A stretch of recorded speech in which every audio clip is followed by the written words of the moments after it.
It's late. The lights are off. Your body is finally still, sinking into the mattress, and your mind starts to drift. And then, out of nowhere, it arrives. That thing you said 9 years ago to someone who almost certainly forgot it the same afternoon.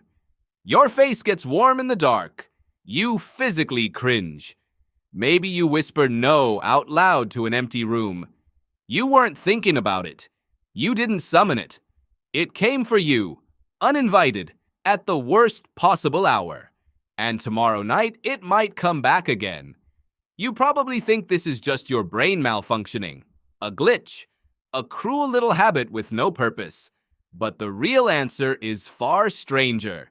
That midnight cringe isn't a bug.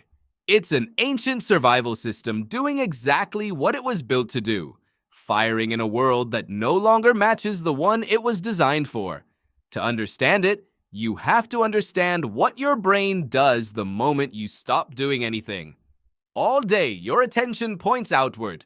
Work, screens, conversations, traffic, the next task, the next notification. Your mind is busy handling the world in front of you. But the second that stops, the second you lie down and the inputs go quiet, your brain does not switch off. It switches modes. In the early 2000s, a neuroscientist named Marcus Rachel at Washington University noticed something odd in brain scans. When people were resting, doing nothing in particular, a specific network of regions actually became more active, not less. He called it the default mode network. It's the brain's idle state, the thing it does when it isn't focused on a task. And what does the default mode network love to do? It wanders. It replays. It thinks about you, about other people, about the past and the future, about your place in the social world. So here is the first piece of the puzzle. The exact moment you finally have nothing to distract you is the exact moment your brain turns inward and starts rifling through its files. And it is not looking for your happy memories. Why would that be? Why does it reach past 1,000 pleasant moments and pull out the one where you waved back at someone who wasn't waving at you? To answer that, you have to go back, not a few years, tens of thousands. For almost all of human history, you did not survive alone. You survived because a group let you belong to it. Your ancestors lived in small, tight bands where being cast out wasn't embarrassing, it was fatal. Alone, you couldn't hunt enough, defend yourself, or make it through a hard winter. Your entire existence depended on the group's willingness to keep you. And that meant one thing mattered enormously: your standing in the eyes of others. So your brain evolved to track it obsessively. Every social interaction became data.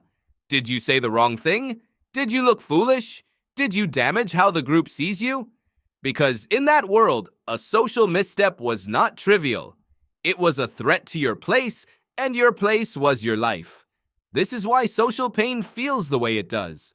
The neuroscientist Naomi Eisenberger ran a now-famous study where people were excluded from a simple online ball-tossing game while their brains were scanned. When they were left out, the region that lit up was the same region that processes physical pain. Read that again. Being socially rejected activates the brain, much like being physically hurt. To your nervous system, the sting of embarrassment and the sting of an actual wound are cousins. That's not weakness, that's design. Your brain treats a threat to your belonging as seriously as a threat to your body, because for your ancestors, they were the same thing. So now, put the two pieces together.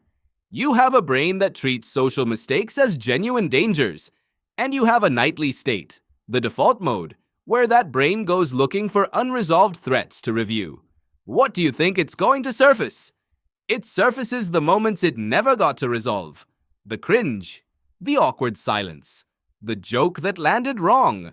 Not because they matter now, but because some part of you flagged them long ago as unfinished business that could still cost you. And unfinished is the key word here. Back in the 1920s, a psychologist named Bluma Zeigarnik noticed that waiters could remember complex orders perfectly, right up until the meal was paid for. The moment the bill was settled, the memory evaporated. She ran experiments and found a consistent pattern. Your mind holds on to incomplete tasks far more tightly than completed ones. An unfinished action stays active, nagging, pulling at your attention until it's resolved. We now call this the Zeigarnik effect. Now think about an embarrassing memory. It is the ultimate unfinished task. There's no resolution. You can't go back and fix what you said. You never got the closure of knowing whether you were forgiven or even noticed, so your brain files it as open, unsettled, still pending. And an open loop, according to Zeigarnik, is exactly the kind